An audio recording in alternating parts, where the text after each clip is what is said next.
Hello, ladies. This is the Homesteaders and Preppers Bazaar planning meeting. We are going to try to have these at least once a month so that everybody can kind of touch base.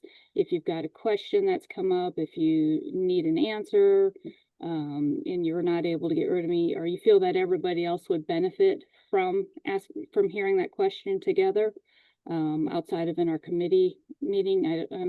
I'm sure you've kind of poked around a little bit, Christiana, that our Requiem's event planning is chaotic and busy. Y'all are pretty organized compared to some other organizations I've been involved with.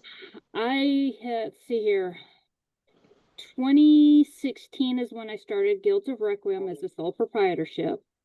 And that was right after I had an auto accident, and we were starting to realize that, maybe I'm not going to be able to work for somebody, because corporate America did what corporate America does. They say they're going to accommodate your disabilities, but in reality, they can't. Right. So about the same time, about 7 months into that job, I got my master's in adult education. So I started applying for teaching jobs because ultimately that's where I wanted to go with my degree programs, and my background and everything. Definitely knew I wanted to teach adults, had done some substitute teaching for high schoolers. Never. Yep. Did some substitute teaching with middle schoolers. Never again. I didn't even bother with elementary, though they tried putting me one day, and I'm like, nope. I mean, even as an adult educator teaching GED, they put me in to fill in one day at an alternate education center. One of them kicked my service dog. Nope. So we really got the picture and the point that, hey, me working, and then at the end of 2019, I got really mega sick. So it really got to the point where me working for someone else wasn't going to work because I was missing days, weeks. I spent 4 or 5 months in the hospital, end of 2019 to 2020. And then was right back in the hospital later of 2020 and spent almost all of 2021 in the hospital. At that point, I finally listened to my doctors and said I was disabled. And I'm like, okay, you might be right. I'm disabled. So I really started pouring my heart and soul into Guilds of Requiem in 2018 when I started teaching because I had more time. And then 2020, we incorporated with the state of Texas as a nonprofit corporation, which is where the ink comes from because we are incorporated. And then in 2022, we applied for our nonprofit status with the IRS, and they backdated us to 2020. So technically, we've been nonprofit since 2022, but in actuality, or technically 2020, but in actuality, it was 2022. So Guilds of Requiem is my baby. I'm very passionate about teaching. I'm very passionate about networking with others, bringing people together. I was one of those people that I could go into one of those networking meetings, hand out 100 business cards and walk out with 200 business cards, one for myself and one to give someone else who might just be in need of that person I talked to. And it's a skill I picked up from my grandma. They ran a security business starting in 1950. So I grew up in the business world. I grew up around nonprofits because they were always helping the community. Saratoma Butterfly House was my dad's pet project. My grandmother was the president of the DAV Auxiliary for 4 years total. Okay. So nonprofit and giving community services kind of just been in my blood. So we also incorporated community service in with our mission statement. Unique educational opportunities is where our events have come from. The one that we're discussing mostly right now is the Spring Homesteaders and Preppers Bazaar. They happen the 3rd Saturday of every March. Ironically and coincidentally, that spring equinox, right? No. Yeah, it's about spring solstice. Yeah. I forget the difference between solstice and equinox once in a while, but it's okay. So what we're going to go through real quickly today, if I can get my computer to cooperate with me, is we're going to go over the purpose real quick about the event, our target audience, including what type of presenters we're looking for, or give you some ideas on presenters we're looking for, the 3 key features that we have, volunteering opportunities, and then we're going to have a kind of a question and answer session and put it out there to everyone on whether we should have door prizes or not. So our purpose of our annual Spring Homesteaders and Preppers Bazaar is to bring together like-minded individuals for educational presentation, support of local organizations and vendors, and to continue bringing a unique event to the community of Bandera County. Our first one was 2018. Something like that. Yeah, 2018. We had one 2019, we had one 2020. We did not have one 2021. 2022 is when we established the date of being the 3rd Saturday of every March. So our primary audience, of course, is going to be our homesteaders. These are people living on small farms or on rural properties. I think we have somebody who actually has a 100-acre ranch, our next door neighbors. But they're doing it for the money. DIY enthusiasts who grow their own foods, raise livestock, and make household goods. They're interested in tools, seeds, gardening supplies, food preservation, and natural remedies. We also have our preppers, who are individuals preparing for emergencies, whether it be from natural disasters, economic collapse, or all the way to, bend over and, which I hope we never see one of those. They're also interested in survival gear, water purification, off-grid energy, food storage, and tactical equipment. Off-grid enthusiasts are those who aspire to live without, someone's gonna have to know, there we go, just a second. Without reliance on public utilities. They're interested in solar panels, composting toilets, rainwater harvesting, and more. Give me just a second here. I'm trying to get my bars out of the way so that I can read all my notes. I do closed caption on my screen because it helps with me understanding and hearing people. Our secondary target audience is the eco-conscious consumer. These are people who are interested in sustainable or low-impact lifestyles. These are generally the people who live in the city or don't have access to the rural. They're drawn to organic products, reusable goods, and eco-friendly technologies. They are also DIYers and makers in the community. Hobbyists who enjoy crafting, building, and innovating. They're interested in workshops, tools, and materials made for self-made solutions. We have the outdoor enthusiasts, like our campers, hikers, hunters, those interested in gear that overlap the prepping and survivals, which are going to be our tents, knives, fire starters, first aid kits. We also appeal to local farmers and artisans because they are the sellers and buyers of homemade, homegrown, and locally sourced goods. And they're interested in networking along with selling at our bazaar, at our events. Our range of demographics, and I'm not going to tell you how far I had to dig to get this age range. That was a lot of years to dig for. But our average age is between 25 and 65 with a strong focus on the middle-aged adults. These are the ones that are just now coming into their job stability, or they've started families, or they are finally able to make that move and make that commitment to being self-reliant. They live in rural or suburban areas, especially regions prone to natural disasters or with a strong agricultural communities.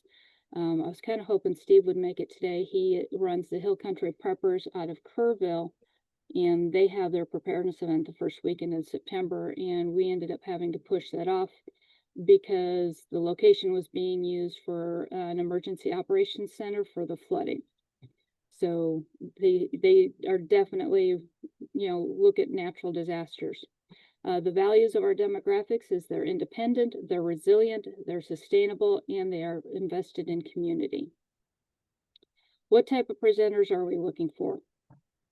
This is just it seems like a long list, but this is just to give ideals. We've got permaculture designers. These are people to teach sustainable land use, composting, and food production. Organic gardeners, they share tips on soil health, companion planting, and pest control. Livestock keepers, raising chickens, goats, rabbits for food and income. Food preservation. We also have our preppers and survivals. They like to cover bug out bags, evacuation plans, disaster readiness, survival skill trainers. I hope he's put me on the schedule, but we have somebody who does firearms safety and is a firearms instructor that he is hoping to be out at our events in 2026, promoting knowledge, safety knowledge in that. Survival skill trainers, they teach fire starting, shelter building, and wilderness navigation. Those are probably going to be more towards our fall event, which is more geared towards preparedness with a little bit of homesteading. Self-defense instructors is also something that we'll probably lean more towards on fall, but the water purification and storage is good at both events that we hold. Come on, there it is. They're going to be people who do off-grid and DIY. We have a lot of people looking at alternative energy. They present solar, wind, and alternate fuel systems. Somebody was talking about biofuel from manure. And who did I run into the other day? Taking used cooking oil or vegetable oil and turning it into a usable fuel source. These are also going to be the people who teach us how to build rocket stove, composting toilets, or arrange catchment systems, which hits both of our demographics for the spring and the fall. Sharpen tools, they're going to demonstrate how to care for essential homesteading tools. Natural living advocates, I'm hoping we're going to have Dr. Ebony out here in the spring. She is a naturopath physician. She does herbalism and natural medicine. I do make soap. I just don't know if I'm going to be able to make soap because of COVID. I can no longer be around strong scents and fragrances. So I might walk somebody through that beforehand and just be available to answer questions. Candle makers, Iris does beeswax candles, and she has a little pot that they can dip their own dip their own candle. Yeah, I think you saw her out there. Yeah, I made one last time I was there. Yeah. Oh, that sounds fun. Yeah, it's a lot of fun. We networked in with a beekeepers. They sell honey and they also sell beeswax products. So I'm supposed to be talking to them when I go to an event in December to see if they would be willing to come out to our event and basically open up their beeswaxing, and help make dips and answer all the questions about beeswax and candles so that Iris can focus on the other things in the kids area. So it's kind of where I've got fingers crossed right now. Bandera has the fiber wool week in March. It's going to be the week just before our event where they demonstrate spinning, weaving, and natural dyeing. I've got an email out to Jennifer. Hopefully she'll feel up to coming out for an hour or so and giving some demonstrations. If not, we'll make sure that we cross promote her event. Come on, computer. Key features. We have 3 sections that we're going to be focusing on at our events. We're going to have our presentations, our farmers market, and our kids zone. One of my goals is to make sure our farmers market is full. We had a lot of farmers markets, and then all of a sudden a bunch of new, like 1 or 2 weeks before our event in March, a bunch of new markets popped up and we lost almost all of our farmers market vendors. I would like to avoid that this March. I'm trying to work with one of the organizations that was responsible for us losing vendors, and they were very, very apologetic when I was with them the following week. Yeah, it was the last weekend in September. Yeah, I can't remember. 4th weekend of September. I went out to their event, and when I told them what happened, they were very apologetic, and they are going to try to be involved with the planning, operation, and marketing of our events because we focus on Pipe Creek area more and Bandera County, and then we go out from there. It's in their best interest to help us, or in our best interest too. So our presentations, we have 3 pavilions as of right now. One is going to be Pavilion A, which San Antonio Composting Project. You're going to have a 10 by 20 I'm gonna have some seeds for y'all to do seed swapping.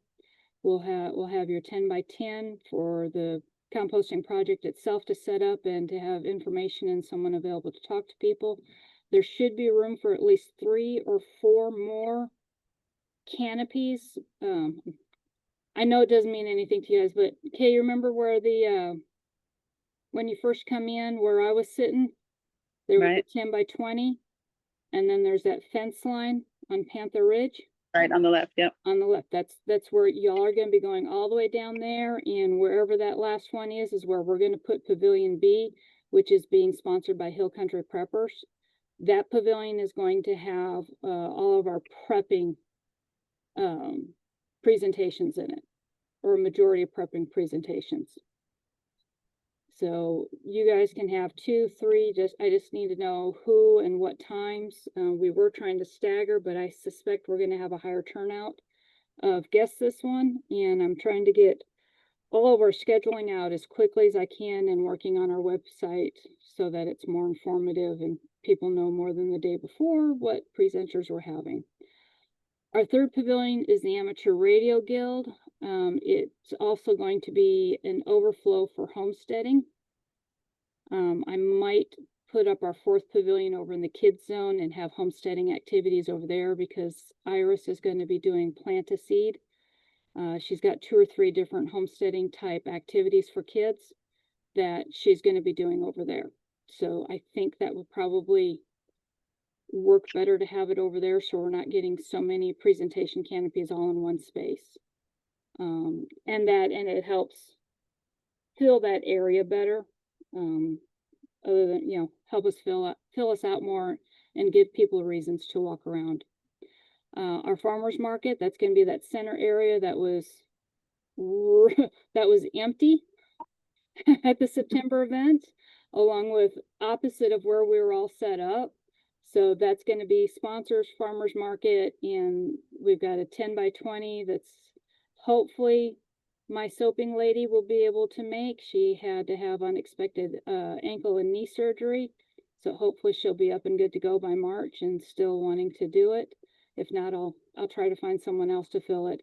And then we've got that roundabout area. We're going to open it up, and I think we figured 5 would fit in there in the center section. We walked it out the other day. Yeah, I'm looking at you because I'm recalling the my husband Matt is hiding over here. Hey, He's the disembodied voice. Yeah, I think we figured that 5 people could fit there, maybe 6. That's one of the things that we're going to do in December is we're going to walk around and with a tape measure and actually measure everything. So that's going to have local vendors, food vendors, and homesteading demonstrations. Like I said, it's just going to be depending on how full it gets, how quickly full it gets, and if we need to extend somewhere else. Our kids zone is going to have our face painter again. Our archery is going to come back, and she's going to have homesteading activities for the little ones. Where do we need help with volunteering? Before the event is marketing and flyer distribution, getting donations. All of our events run on volunteers and donations. I think we set an annual budget of $5,000 a year, and I think last year we actually spent $3,500. When it was all said and done with, that came out of our pockets. So donations are always very, very welcome. We'd like to recruit more volunteers. The more people that are in the know, the less of a chance that something's not going to happen. Or if I'm the only, what happened in the past is if I'm the only one that knows what's going on with everything, then, and for some reason I'm out. Good backup. Yeah, I can definitely help with that. We need backup. So that's why Christiana and Kay, I was hoping that y'all can take care of Pavilion A and anybody that's along that fence line. Yeah. That's going to be your group. Karen mentioned that she wants to sell something in there, and she might have access to some plant vendors and some produce vendors. So I was hoping she was going to make it this evening. She may have forgot, but anybody who is helping you with with the first 2 areas from the group, and they sell something, they're welcome to have access to those other areas. So that's that whole row. I'm just gonna let you all have at it. Like I said, maybe 2, 3, however many presentations you feel that you want to do. Selling the worm bins, we're gonna have the seed swap. And I do think, since I have someone selling house plants, that will open it up to a vendor who's selling plants, like fruit and vegetable starters. The only other part we need is just making sure that week before leading up to it, that the event venue has been mowed. The day before we try to set up our canopies, but that's all weather dependent. Last March, we got hit with a 55-mile-an-hour gust of wind. It destroyed 2 of our canopies. We watched the baker's canopy almost go airborne, and she had a kid sitting on each leg. So that was a pretty strong gust of wind. One of our new vendors lost her entire canopy, plus her product got destroyed. We had another vendor whose canopy ripped up off of the tarp canopy itself ripped up off the frame. So it was about that time where we all said, you know what, we're done. Time to go. We're done for Yeah. the day. This event is not going to happen. We didn't tell anybody that I'd also got hit in the head when our Oh, canopy no. came. Yeah. So I was done. I mean, it was a Mrs. Murphy's event. Anything that could go wrong did. And by the time we got to that point and it hit me in the head, I was done. Yeah, I bet. You know, and nobody else knew what was going on. So me leaving essentially ended the event. Killed it. Okay. Yeah. So So that's one big, backups to backups. yeah, backups to backups to backups. You know, everybody needs to know what the game plan is. Someone needs to know who's going to be managing the volunteers. Somebody needs to know who's managing the presenters. Is going to, you know, one person's going to be in charge of, okay, this presentation's happening at B, C, D, and A, B, C, and D pavilions. This presentation is happening when, and we're getting that information out onto our pages and our events and onto our website as quickly as we can get it. I usually do the volunteers because we're going to put a 10 by 10 on the state side of the fence closer to that road. And I've got banners to put on it so that when people are coming down Highway 16 towards Pipe Creek and Highway 16 towards Bandera, they're going to see our event is there. Awesome. And then on the state side of it, facing the highway side, I have a volunteer and vendor check-in banner. So I'm going to have a table there. I'm going to have maps with however many areas we have, with where each vendor is going to be setting up at. I'd like to have 2 or 3 runners so that, you know, a vendor shows up, I can show the runner where they're going to be at. They can show them where to park, where they're going to be at. If they need help them pop up their canopy, and then direct them to where to move the cars. We actually ended up with almost all of our vendors were parked up by the entrance instead of moving all the way down. And I'm okay with that. You know, you needed to leave early, Kay, so I was okay with those are my exceptions to that rule. But any vendor that's staying all day, I try to get them to park further down towards our driveway, which is heading towards Bandera. And I'm actually going the wrong direction. I can see myself, and then I see myself and I'm like, wait a second, no, Bandera's this way. It's behind, the highway's behind me where I'm sitting. Pipe Creek is that way, Bandera's that way. Okay, I guess I was going the right way. That's what I get for watching myself. Getting the venue make ready, that's kind of our big one. That's a lot of area to mow. Spring last year, we had the budget for me to pay somebody. We also had donations come in for me to pay somebody to help clear that entire area out and to expand us a little bit and get rid of all that other stuff. That's not happening this year. Everyone's pocketbooks are getting really, really tight. So unless people want to come out and, you know, that would be something we'd have to arrange with Matt and me, because we know what the game plan is for what's going to happen eventually on the entire area. but that's something we can play with by ear. We try to do our expanding during the winter months when it's cooler, because during the summer, it's not fun up there. It Way is too hot. very, very hot, very hot. So we try to be very cautious with doing things in the summer, which is also why we don't have any events in the summer. During and after event, like I said, set up and take down of pavilions, assisting vendors to their location, runners and presenters. You know, I'd like to have at least one person who knows what's happening in all of the pavilions and who's speaking when, because we're going to have a couple people who are just coming in to give their presentation and needing to leave. So they won't actually be setting up somewhere, but otherwise anybody else who's a presenter, they're going to have somewhere, they're going to be given a space to set up. If they tell me no, they're not setting up, well, then I'm going to give the space to somebody else. Preferably somebody who's paying to be there, because if people don't pay, we don't make money. Door prizes. Fall, we did a raffle. I'll give a worm bin. Okay. I was just gonna say, we're probably gonna get away from raffles. This was our worst year ever. I mean, we had a lot of donated prizes for the raffle in September, but we only had 8 people buy tickets. Oh goodness, no, that's not going to work. So we had 10 prizes and 8 people. Silent auction. Yeah, I mean, that's kind of another one we thought of, a silent auction. But somebody tossed out there, you know, why don't we do door prizes? Since we have no way of announcing the numbers, they would have to come by our whiteboard on the way out to see if their number's there. They would have to be present to win. Towards the end of the day, like at 4 o'clock, gather everybody around with their numbers and they can double check the board. Or do intermittent door prizes throughout the day on the hour. Yeah, that's what I was saying, is we'll pull a ticket every hour.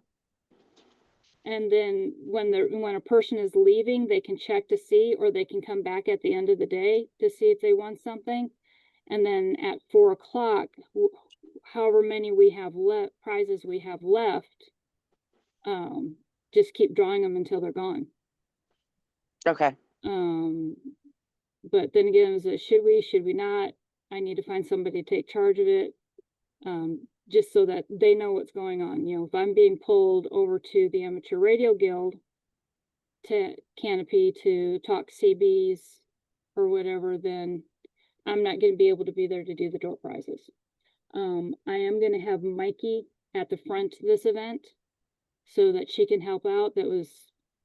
She did kids section in September, and it was really challenging for me to be over here at our pavilion for the guilds and sell raffle tickets and sell merchandise when I needed to be over here at the Amateur Radio Guild, because I run both projects. We're always in need of volunteers, always in need of project leaders. You know, once we're done with this, I'll be glad to answer the rest of the questions. You may know somebody who'd be a perfect fit for them. But my biggest question is should we do door prizes or should we not? Is it just going to be an extra hassle? I think until you can have a proven crowd of a certain number, you know, like you only had so many tickets. Until you know that you have like a consistent crowd of people that you can depend on, then I don't know. I'm not sure that door prizes are. Yeah, I mean that worthwhile. Even from your vendor's perspective, if you're anticipating the vendors would contribute a door prize, but the vendors aren't having a crowd of people to make significant sales. Yeah, they need to make. It's kind of not worth their time. Yeah, that was kind of my big concern. This is our first full year not on Pomarosa. We were paying to be on somebody else's property for 22, 23, and 24. And as much as I love BB, $750 a month, $750 an event. Yeah, I was able to take that money and have somebody use it elsewhere. Yeah, we needed that finances elsewhere. So the property, the biggest obstacle to having it where we were is until this year we didn't own the property. It was in my father-in-law's name. Unfortunately, he passed away in 2023, but it was the end of 2024 before the property got put into our name. Gotcha. So now that it's in our name, we don't have to say, can I please? Yeah, can I pretty please? Can I pretty please? Yeah. Can we? You know, I mean, it was a huge fight when we were doing the marketplace up front, you know. It's like, yeah, we needed the extra revenue, but it was constant. Okay, we'd like to do this. No. Well, can we? No. Well, how about no? We couldn't even get the ideals out there before it was being shot down. And then there was all, you know, yeah. Matt's family is acute introverts, which is challenging for it. And I'm polar opposite. Well, Yeah, I find I'm an extrovert. yeah, I've become an ambivert for most of my life. I was an extrovert. I was always out there. I was always doing things. Star Trek clubs, Sheriff's Employee Association. You know, I think at one point I was going to college at the same time. Wow, I wow. was involved in 4 nonprofits, a full-time plus job, and going to college. And I was happy. I may have somebody arriving any minute to get Okay. produce. I may disappear. I'm just letting you know, but I'm going to be Okay. here until that happens. Well, what I'm going to do is I'm going to go ahead and I'm going to stop the recording. Okay. Come on. Where'd it go? Maybe I'm going to stop the recording.